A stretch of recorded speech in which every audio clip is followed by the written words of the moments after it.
Welcome friends. तो आज बात करेंगे हिंदी सीरीज पेडागोजी 2 यानी पहला क्लास हो चुका है, जिसमें हमने 10 क्वेश्चंस को हिंदी का किया था, फुल एक्सप्लेनेशन दिया था, ऑप्शन एलिमिनेट भी करना सीखा। आज हम बात करेंगे 11 to 20 नंबर तक हिंदी सीरीज 2 का क्लास, पेडागोजी का सीरीज 2 है। चलिए, रीमा ने तीसरी कक्षा में पढ़ने वाली रितिका की भाषा क्षमता, भाषा निष्पादन संबंधी क्रमिक प्रगति का ब्यौरा उसके अभिभावकों को दिया। देखिए, रीमा क्लास टीचर है और उनकी कोई स्टूडेंट है रितिका नाम की, वो उनका भाषा क्षमता, भाषा निष्पादन और क्रमिक प्रगति का जो ब्यौरा होता है उनके अभिभावकों को दिया। रीमा ने मतलब ये क्या किया? तो क्या जांच सूची? नहीं, जांच सूची में आपका भाषा क्षमता, भाषा निष्पादन और क्रमिक गति से नहीं आता है, तो ये तो होगा नहीं। लिखित परीक्षा में आप भाषा का आकलन तो करते हैं लेकिन क्रमिक गति से नहीं करते हैं। ऑब्जर्वेशन में कुछ हद तक होता है लेकिन वहाँ भी एक क्रमिक गति से नहीं होगा। लेकिन पोर्टफोलियो में क्या होता है, एक रिकॉर्ड, एक ब्यौरा तैयार किया जाता है बच्चे का शैक्षणिक और गैर शैक्षणिक सारी बातें उसमें रिकॉर्डेड रहती है, तो उसको हम लोग क्या कहते हैं? पोर्टफोलियो। तो ऑप्शन क्या सही होगा? पोर्टफोलियो। चलते हैं नेक्स्ट क्वेश्चन पर। आज का दूसरा सवाल है हमारा,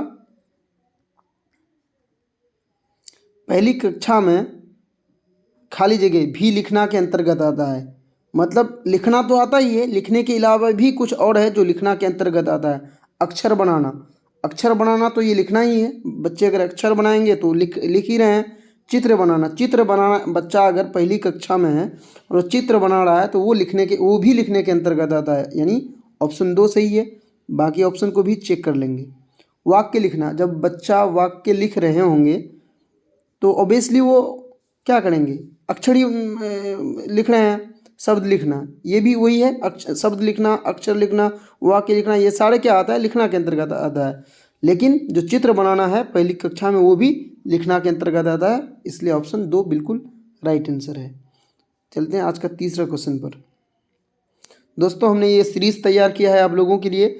आप लोग हमारे चैनल में जुड़ें, हमें लाइक करें, सब्सक्राइब करें, इससे एक मोटिवेशन मिलेगी हम लोगों को भी। और आप हमारे साथ जुड़े रहें। प्लेलिस्ट में आपको अलग अलग वीडियोस मिल जाएगा। सीटेट एनसीईआरटी का अलग प्लेलिस्ट है, ईवीएस और मैथ का अलग प्लेलिस्ट है, हिंदी का अलग है, और इसलिए आप हमारे प्लेलिस्ट वीडियोस को देख सकते हैं। तो आज का हमारा तीसरा सवाल है, बच्चों की भाषाई क्षमताओं के आकलन के लिए सर्वाधिक सहायक कौन होगा?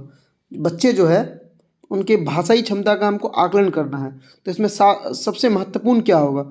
बच्चों और शिक्षक की परस्पर औपचारिक बातचीत। देखिए, ये सही है, ऑप्शन ए सही है कि बच्चे और टीचर के बीच जो है जो परस्पर औपचारिक बात होता है, ये बिल्कुल सही है। लेकिन तो बच्चे जब टीचर से बात करेंगे, औपचारिक तौर पर बात करेंगे, तो सारी बातों को वो नहीं कर पाएंगे। इससे सर्वाधिक सबसे अच्छा तरीका नहीं हो सकता, तो ये सही है। लेकिन बाकी ऑप्शन हम चेक करेंगे।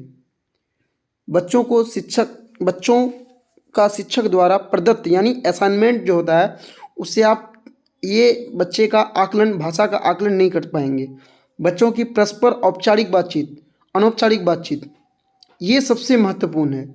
इसमें आपका ऑप्शन ए भी इंक्लूडेड है। इसलिए क्योंकि बच्चे जब परस्पर अनौपचारिक तरीके से बात करेंगे, देखिए, एक बच्चा टीचर के साथ बात करेंगे, वो खुल के बात नहीं कर सकेंगे। लेकिन उसी बच्चे को का ऑब्जर्वेशन किया जाए, बच्चा अगर अनौपचारिक तौर पर बात करता है और उसका ऑब्जर्वेशन किया जाए तो बच्चे का सही आकलन किया जा सकता है। तो ऑप्शन 3 इसमें सही आंसर होगा, क्योंकि ऑप्शन ए 1 नंबर जो है ऑप्शन 3 में इंक्लूडेड है।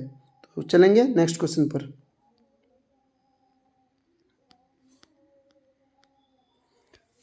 कौन सा प्रश्न कक्षा में बहुभाषिकता को पोषित करता है? एक कक्षा है, प्राइमरी लेवल का है, उसमें 4 प्रश्न हैं। इनमें से कौन सा जो है बहुभाषिकता को पोषित करेगा? तुम्हारे घर में किस किस की महक आती है? इसका एक सिंपल सा आंसर हो जाएगा। इसमें बहुभाषिकता का अंदाज़ा आप ऑब्जर्वेशन नहीं कर पाएंगे। फूलों के नाम अपनी भाषा में लिखो। जब बच्चे को कहेंगे कि किसी भी चीज़ को आप अपनी भाषा में लिखो, तो बच्चे उसको अच्छे से लिख पाएंगे, क्योंकि यहाँ बच्चे को हम कह रहे हैं कि आप अपनी भाषा में लिखो। तो अनेक समाज से, संस्कृति से बच्चे आते हैं तो वो अलग अलग भाषा में लिख सकते हैं। एक ही फूल को बंगाली में अलग, बिहार में अलग, तो पंजाब में अलग कहा जाता है। तो इससे उनके भाषा का, बहुभाषिकता को हम अच्छे से पोषित कर सकते हैं, प्रमोट कर सकते हैं। ऑप्शन 2 बिल्कुल सही होगा। लेकिन बाकी ऑप्शन को हम चेक करेंगे। अच्छी लगने वाली महक को क्या कहेंगे? इससे आप भाषा का आकलन, या बुरी लगने वाली महक को क्या कहेंगे, इससे भाषा का आकलन उतना अच्छे से नहीं हो सकता है जितना ऑप्शन 2 में हो सकता है। तो आज का हमारा नेक्स्ट क्वेश्चन है, इस कहानी में पहाड़ी घाटी शब्दों का इस्तेमाल हुआ है। कोई कहानी है उसमें पहाड़ी घाटी शब्दों का इस्तेमाल हुआ है। पहाड़ी इलाके से जुड़े हुए और शब्द सोचकर लिखो। ये अभ्यास प्रश्न किसका उदाहरण है? अब ईवीएस की कक्षा में कोई टीचर अपने बच्चों को एक कहानी पढ़ा रहा है जिस कहानी में पहाड़ी और घाटी शब्द का इस्तेमाल हुआ है। अब बच्चों को कह रहे हैं कि पहाड़ी इलाके में बहुत सारी और भी चीज़ें हैं घाटी और पहाड़ी के अलावे, उन वर्ड्स को सोचकर लिखो। ये किस तरह का अभ्यास है? शब्दकोश का विकास नहीं, ये डिक्शनरी की कोई बात नहीं, क्योंकि शब्दकोश का मतलब डिक्शनरी होता है, तो डिक्शनरी का इसमें विकास नहीं हो पाएगा। और यह बच्चे के द्वारा डिक्शनरी का शब्दकोश का विकास भी नहीं करना है। पर्यायवाची वाला कोई शब्द तो आया नहीं। हम ये नहीं बोले कि पहाड़ का दूसरा नाम क्या है। संदर्भ में व्याकरण, अब यहाँ व्याकरण वाली कोई बात तो है नहीं। शब्द भंडार, अब बच्चे का इससे क्या होगा, शब्द भंडार में विकास होगा। बच्चे का जो है, बच्चे के पास शब्द की मात्रा बढ़ेगी। चलिए आज का नेक्स्ट क्वेश्चन, क्वेश्चन नंबर 16, शिक्षण प्रक्रिया को रुचिकर बनाने में खाली जगह शिक्षण सामग्री सहायक होती है। अगर आप पढ़ाना चाह रहे हैं और आपकी पढ़ाने की जो प्रक्रिया है, प्रोसेस है, वो बच्चों को ज़्यादा रुचिकर लगे, इसके लिए आप क्या करेंगे? वीडियो पर देखिए, खाली वीडियो से आप अपने शिक्षण जो है पद्धति को रुचिकर नहीं बना सकते।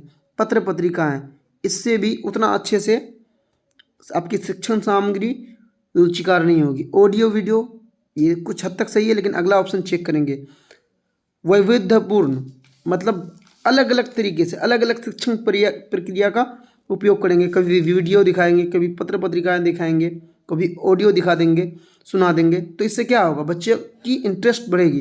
तो ऑप्शन 3 ऑप्शन 4 में इंक्लूडेड है, इसका मतलब ऑप्शन 4 सही आंसर है। चलेंगे आज के नेक्स्ट क्वेश्चन पर।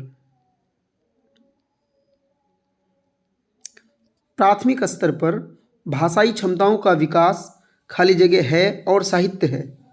प्राइमरी लेवल पर जो है भाषा विकास क्या है? भाषा विकास हमारा क्या है? एक साधन है और साहित्य है। साहित्य क्या, साहित्य हमारा क्या होगा, साधन होगा, और भाषा का विकास हमारा साध्य होगा। साध्य होगा क्योंकि साध्य को इंग्लिश में टारगेट बोला जाता है। क्या बोला जाता है? टारगेट।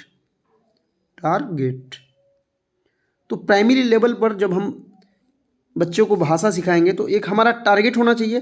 तो देखिए यहाँ टारगेट है और साध्य यहाँ है, बाकी तो ये दोनों गलत है क्योंकि इसमें टारगेट है नहीं।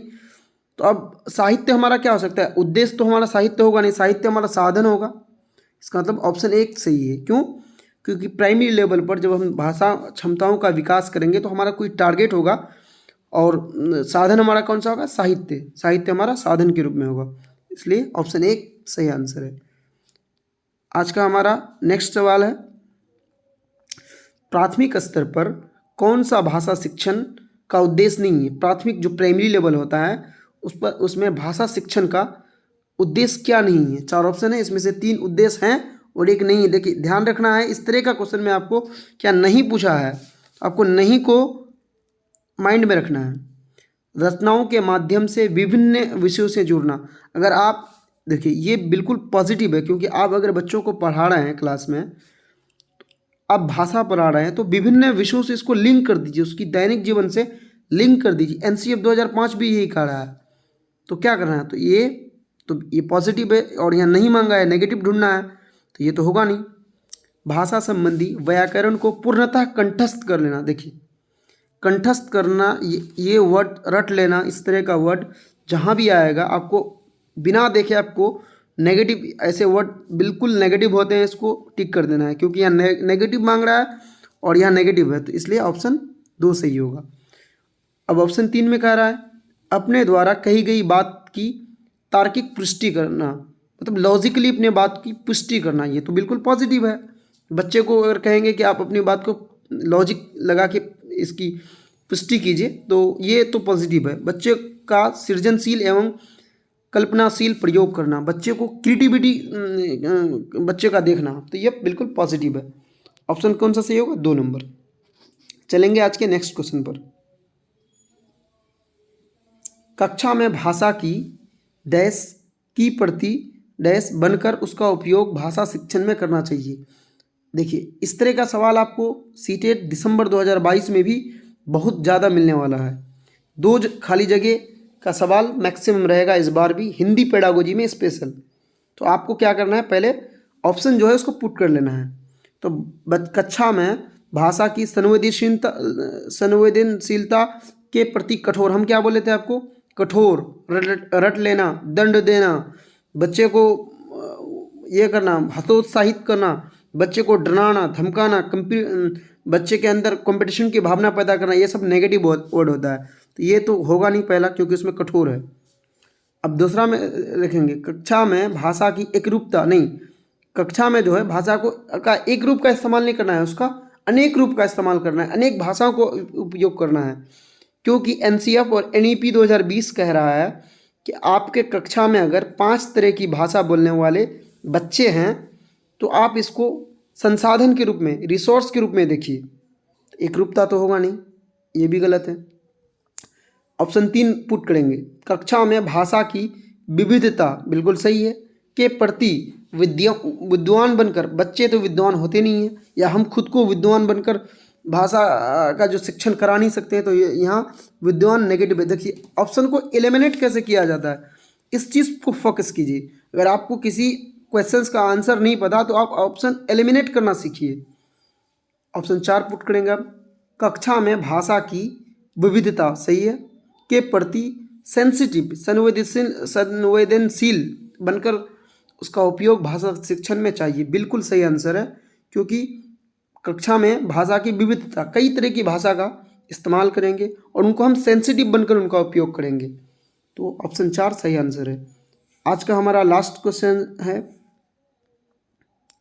प्राथमिक स्तर पर कौन सी गतिविधि बच्चों की मौखिक अभिव्यक्ति के विकास में सबसे कम प्रभावी है? प्राइमरी लेवल पर बच्चे का जो मौखिक हम अभिव्यक्ति, बच्चों को हम कुछ सुनेंगे, मौखिक उनका अभिव्यक्त करने के लिए बोलेंगे, सिर्फ बोलेंगे, तो सबसे कम प्रभावी कौन होगा? ये है कहानी को अपनी भाषा में कहना। अब ये तो बिल्कुल, इससे बच्चे का बहुत अच्छे से बच्चे की मौखिक अभिव्यक्ति का पता चलेगा। क्यों? क्योंकि कहानी, जब कोई बच्चा को हम कहानी सुना देंगे, उसके बाद हम कहेंगे बाबू तुम कहानी को अपने भाषा में सुनाओ, तो इससे उसकी मौखिक अभिव्यक्ति का हमको पता चलेगा। तो ये यहाँ कम मांग रहा है, नेगेटिव मांग रहा है कि कौन सबसे कम हो सकता है, तो पहला वाला ये तो अच्छा होगा, बहुत अच्छा होगा। चित्र दिखाकर कहानी कहलवाना, ये भी बहुत अच्छा है। क्यों? क्योंकि बच्चे को चित्र दिखा देंगे और कहेंगे कि कहानी को अपनी भाषा में सुनाओ, तो ये एक अच्छा, मतलब पॉजिटिव रिस्पॉन्स मिलेगा बच्चे की तरफ से। घटना का वो वर्णन करना, अब मान लेते हैं 4 क्लास का कोई बच्चा है, किसी घटना को देख कर आया और उसको हम कहेंगे बाबू तुम घटना को सुनाओ, उसका वर्णन करो, तो इससे पता चलेगा कि बच्चा मतलब बोलना कितना अच्छे तरह से जानता है, अपनी बातों को हमको कितना अच्छे से तरह से समझा पाता है। ये एक पॉजिटिव रिस्पॉन्स मिलेगा। लेकिन हमको यहाँ नेगेटिव ढूंढना है, तो अब देखिए नेगेटिव ढूंढना है, तो 3 तो एलिमिनेट कर दिए, चौथा क्या है? कहानी का शब्द सह दोहराना। अब हम बच्चे को कहेंगे कि एक कहानी सुना रहे हैं, इसको जैसा हम सुनाए हैं वैसा तुम सुनाओ हमको, ये तो बिल्कुल नेगेटिव है। आप एग्ज़ाम देते होंगे तो क्वेश्चंस में क्या रहता है कि आप उम्मीदवार अपने भाषा में, अपने लैंग्वेज में आंसर दे, तो उससे क्या आपके अंदर की जो क्वालिटी होती है उसकी पता चलती है। और कभी ऐसा तो नहीं करा कि डिक्टो जैसे किताब में है आंसर वैसे देना है। तो इस तरह का जो वर्ड है, शब्द सा दोहराना, एकदम कंठस्थ कर लेना, ये नेगेटिव होता है। और यहाँ नेगेटिव ढूंढना था हमको। तो थैंक यू दोस्तों, जिन लोगों ने वीडियो को देखा, लास्ट तक देखा। इसी तरह का ये सीरीज हमारा चलते रहेगा पेडागोजी सेक्शन हिंदी का। और हम आपको विश्वास दिलाते हैं, खुद का मेरा अच्छा रहा है, रिज़ल्ट बहुत अच्छा रहा है, आपका रिज़ल्ट बहुत अच्छा रहेगा। हमारे साथ जुड़े रहें, हमारे चैनल को लाइक, सब्सक्राइब और शेयर ज़रूर करें, थैंक यू फॉर वॉचिंग।